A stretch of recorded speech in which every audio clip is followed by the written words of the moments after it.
उनके ब्लॉग भाई लड़की का रेप और लड़के ने रेप कर दिया लड़की के साथ। लड़की इतनी बड़ी, लड़का इतना बड़ा। लो, लड़की तो होगी 9 8 साल की होगी। लड़का 16 18 17 साल का होगा। तो वही लड़का कितना बड़ा है, इसके साथ रेप कर दिया। उसकी भी बहन लगती थी, उसकी इसलिए सोचा नहीं होगा कि बहन किसकी भी है, तो मेरा क्या हाल होगा। इसलिए मैं तो चैनल को देखते रहे, सब्सक्राइब करते रहे। आज हम आपको एक ऐसी घटना के बारे में बताएंगे जिसने न सिर्फ महाराष्ट्र के एक छोटे से गांव की शांति को तोड़ा, बल्कि पूरे समाज को एक बार फिर इंसानियत पर सोचने पर मजबूर कर दिया। यह मामला है नाशिक जिले के मालेगांव तालुके के डोंगराले गांव की। एक ऐसा गांव जहां लोग एक दूसरे की खुशी और गम में शामिल होते हैं, जहां बच्चे शाम होते ही खेलकर घर लौट आते हैं और जहां हर चेहरा परिचित लगता है। लेकिन एक शाम एक ऐसी घटना घटी जिसने इस गांव की तस्वीर ही बदल कर रख दी। ये मामला मात्र 3 साल की मासूम यादन्या का है। ये सिर्फ एक अपराध नहीं था, बल्कि एक परिवार के भरोसे को चकनाचूर कर देने वाला दर्द था और लोगों के भीतर उभरते आक्रोश की स्पष्ट तस्वीर थी। इस वीडियो में हम शुरुआत से समझने की कोशिश करेंगे कि आखिर उस दिन क्या हुआ, जांच कैसे आगे बढ़ी, पुलिस और प्रशासन ने कौन कौन से कदम उठाए और अदालत ने इस भयावह अपराध पर क्या महत्वपूर्ण टिप्पणी और फैसला दिया। सबसे अहम सवाल यही है, क्या इस मासूम बच्ची को न्याय मिल सकेगा? आइए इसी सवाल के जवाब की ओर बढ़ते हैं। और हाँ, इस मासूम बच्ची को न्याय दिलाने की इस मुहिम में आपका छोटा सा साथ भी बहुत मायने रखता है। इसलिए वीडियो को लाइक जरूर करें ताकि यह ज्यादा से ज्यादा लोगों तक पहुंच सके। दोस्तों, उस नन्ही सी बच्ची को न्याय मिलना चाहिए, इसलिए कमेंट में जस्टिस फॉर यादन्या जरूर लिखें। वो मासूम तो यह भी नहीं समझ पाई कि उसके साथ क्या हुआ। अगर हम ही उसकी आवाज नहीं बनेंगे तो समाज में ऐसे मामले बढ़ते रहेंगे। इसलिए अपनी आवाज को दबने मत दीजिए। कमेंट में लिखिए जस्टिस फॉर यादन्या। तो चलिए अब पूरी घटना को विस्तार से समझते हैं। 16 नवंबर 2025। उस दिन भी गांव में सब कुछ वैसे ही चल रहा था जैसे हर रोज चलता है। शाम होने लगी थी, सूरज ढल रहा था और हवा में हल्की ठंडक फैलने लगी थी। 3 साल की यादन्या अपने घर के आंगन और गली में दूसरे बच्चों के साथ खेल रही थीं। इस छोटी उम्र में ना कोई डर होता है, ना किसी खतरे का एहसास। बच्ची के लिए तो हर बड़ा इंसान चाचा या भैया ही होता है, खास तौर पर वो जो उसे चॉकलेट या टॉफी देने की बात करे। लेकिन जैसे जैसे शाम ढलती गई, अंधेरा बढ़ने लगा। तभी परिवार को चिंता होने लगी, क्योंकि बच्ची अब तक घर वापस नहीं आई थी। पहले उन्हें लगा कि वह शायद किसी पड़ोसी के घर खेल रही होगी, लेकिन जब कुछ समय बीत गया और उसका कोई पता नहीं चला तो घर वालों की बेचैनी बढ़ गई। उन्होंने तुरंत पड़ोसियों और रिश्तेदारों से पूछना शुरू किया। पूरे गांव में खबर फैल गई और सभी लोग बच्ची को ढूंढने के लिए निकल पड़े। गांव की गलियों से लेकर खेतों तक, झाड़ियों से लेकर आसपास के रास्तों तक हर जगह को टॉर्च की रोशनी से छाना गया। लोगों ने बार बार उसका नाम पुकारा, उम्मीद में कि शायद कहीं से उसकी आवाज सुनाई दे जाए। लेकिन 2.5 घंटे तक की इस खोज में उन्हें सिर्फ सन्नाटा ही मिला। बच्ची कहीं भी नहीं मिली। गांव में अफरा तफरी मच गई। हर किसी के चेहरे पर चिंता साफ दिखाई दे रही थी। लोग इधर उधर भागते हुए पूछ रहे थे, बालगी कुत्ती गेली, यानी बच्ची कहाँ चली गई। औरतें, बुजुर्ग, युवक, हर कोई परेशान और हैरान था। इतने छोटे से गांव में जहां हर इंसान दूसरे को अच्छी तरह जानता है, वहां 3 साल की बच्ची का अचानक गायब हो जाना किसी बड़े सदमे से कम नहीं था। गांव के लोग लगातार खोजते रहे, हर दिशा में देख लिया, लेकिन बच्ची का कोई निशान नहीं मिला। आखिर जब सभी कोशिशें नाकाम हो गईं, तो परिवार ने मजबूर होकर पुलिस को फोन किया और बच्ची की गुमशुदगी की रिपोर्ट दर्ज कराई। गुमशुदगी की रिपोर्ट मिलते ही पुलिस भी तुरंत हरकत में आ गई और अपनी खोज शुरू कर दी। इसी दौरान गांव के कुछ लोग बच्ची को खोजते हुए गांव की सीमा पर बने मोबाइल टावर की तरफ पहुंचे। ये जगह थोड़ी सुनसान थी और चारों तरफ झाड़ियां थीं। उसी जगह झाड़ियों के बीच उन्हें कुछ ऐसा दिखा जिसने सबको अंदर तक हिला दिया। वहां यादन्या का शरीर मिला। जैसे ही यह खबर पूरे गांव में फैली, माहौल पूरी तरह शोक और डर में बदल गया। यादन्या की हालत देखकर साफ समझ आ रहा था कि उसके साथ कुछ बहुत गलत हुआ है। यह किसी हादसे जैसा बिल्कुल नहीं लग रहा था, बल्कि एक गंभीर अपराध था। लोगों ने तुरंत पुलिस को सूचना दी। पुलिस ने मौके को सील कर दिया ताकि कोई सबूत खराब ना हो। उसी रात फॉरेंसिक टीम FSL को भी बुला लिया गया ताकि वे घटना स्थल की वैज्ञानिक तरीके से जांच कर सकें। FSL टीम ने मौके पर पहुंचकर पूरी जगह को बहुत ध्यान से जांचना शुरू किया। सबसे पहले उन्होंने कपड़ों से नमूने लिए ताकि बाद में पता लगाया जा सके कि उन पर कौन कौन से निशान या सबूत मौजूद हैं। इसके बाद टीम ने आसपास की मिट्टी इकट्ठा की, क्योंकि मिट्टी में भी कई अहम सुराग मिल सकते हैं। उन्होंने जमीन पर पड़े पैरों के निशानों, फुटप्रिंट को गौर से देखा, उनके फोटो लिए और उन्हें रिकॉर्ड किया ताकि यह समझा जा सके कि कौन कौन उस जगह तक आया था। बड़ी सावधानी से हर छोटा सा निशान, रेशा और अन्य जरूरी चीजें इकट्ठा की ताकि आगे की जांच में उनका इस्तेमाल किया जा सके।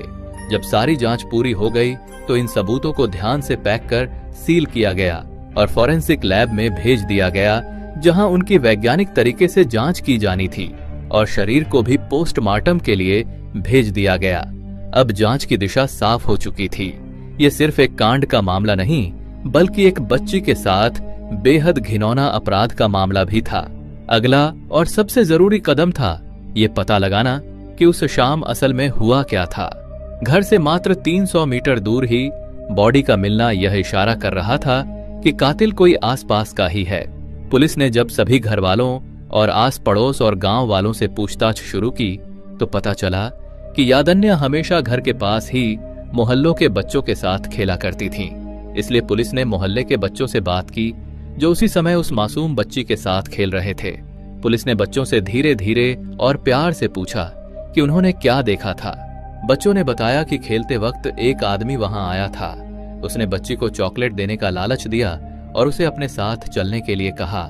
उस समय बच्ची को लगा कि यह वही भैया है जिसे वह रोज गांव में देखती थी, इसलिए उसने उसके साथ जाने में कोई डर या शक नहीं किया। बच्चों ने यह भी बताया कि वह आदमी अजनबी नहीं था, वह गांव में ही रहता था और अक्सर इधर उधर घूमता दिखाई देता था। बच्चे उसे नाम से नहीं बट भैया कहकर बुलाते थे। यही कारण था कि बच्ची ने उसे अपना ही कोई जाना पहचाना व्यक्ति समझा। किसी बाहरी आदमी पर तो बच्चे शायद ध्यान देते, पर एक परिचित चेहरे पर बच्ची को भरोसा हो गया और इसी भरोसे का फायदा उठाकर वह आदमी उसे खेल के बीच से चुपचाप अपने साथ ले गया। बच्चों की बताई गई ये छोटी छोटी बातें ही पुलिस के लिए सबसे बड़े सुराग साबित हुईं और जांच की दिशा वहीं से बदल गई। बच्चों से मिली जानकारी और गांव वालों की मदद से पुलिस की नजर आखिर एक संदिग्ध पर जाकर टिक गई। 24 साल का विजय खैरनार था। बच्ची के घर से मात्र 200 मीटर दूर रहने वाला विजय खैरनार एक unmarried daily veg construction worker था।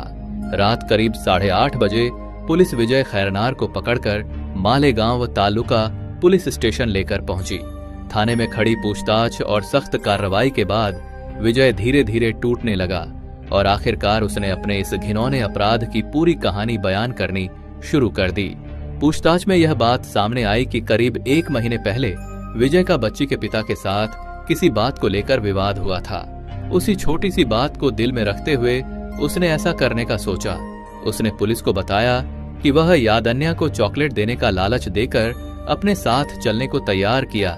वह उसे गांव से थोड़ी दूरी पर बने मोबाइल टावर के पास ले गया, जहां आसपास कोई नहीं था।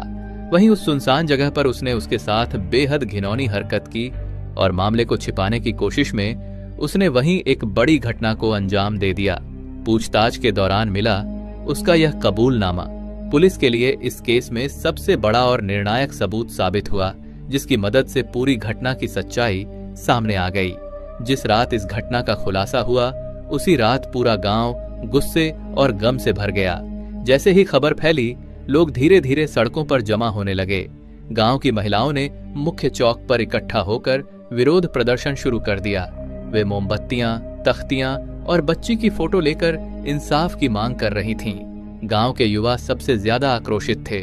उन्होंने मांग उठाई कि आरोपी को तुरंत और सख्त से सख्त सजा दी जाए। गांव वालों की एक ही मांग थी, इस केस की सुनवाई फास्ट ट्रैक कोर्ट में हो ताकि बिना देरी के दोषी को सजा मिल सके। कई जगहों पर लोगों का गुस्सा इतना बढ़ गया कि उन्होंने सड़कों को भी जाम कर दिया। हर तरफ 2 नारे गूंज रहे थे, आम हाला न्याय हवा, हमें न्याय चाहिए। भरचौकात शिक्षा दिया, चौक में खुलेआम सजा दो। लोगों का यह गुस्सा पूरी तरह जायज था, क्योंकि इस अपराध ने इंसानियत की हर सीमा पार कर दी थी। पुलिस ने आरोपी विजय खैरनार को अदालत में पेश किया।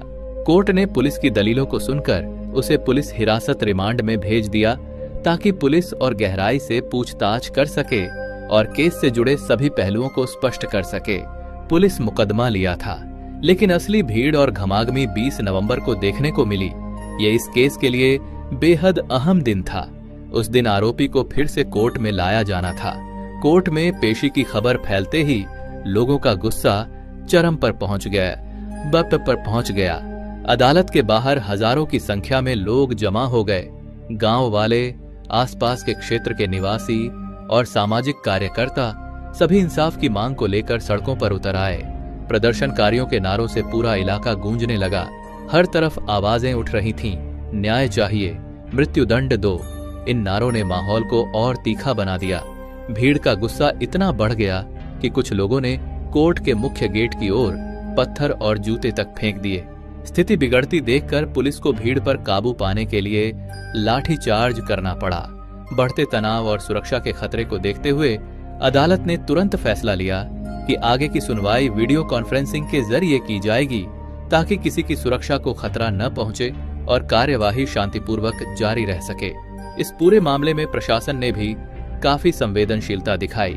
पुलिस अधीक्षक, एसपी खुद गांव पहुंचे, घटना स्थल का निरीक्षण किया और पीड़ित परिवार से मुलाकात की।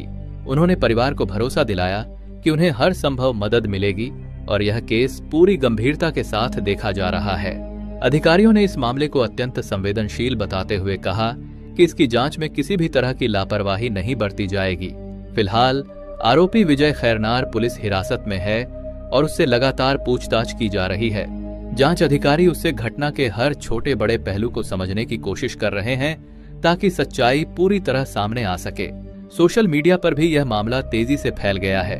हजारों लोग जस्टिस फॉर यादन्या जैसे हैशटैग के साथ पोस्ट कर रहे हैं, संवेदनाएं व्यक्त कर रहे हैं और ऐसे अपराधों के लिए कानून को और सख्त करने की मांग उठा रहे हैं।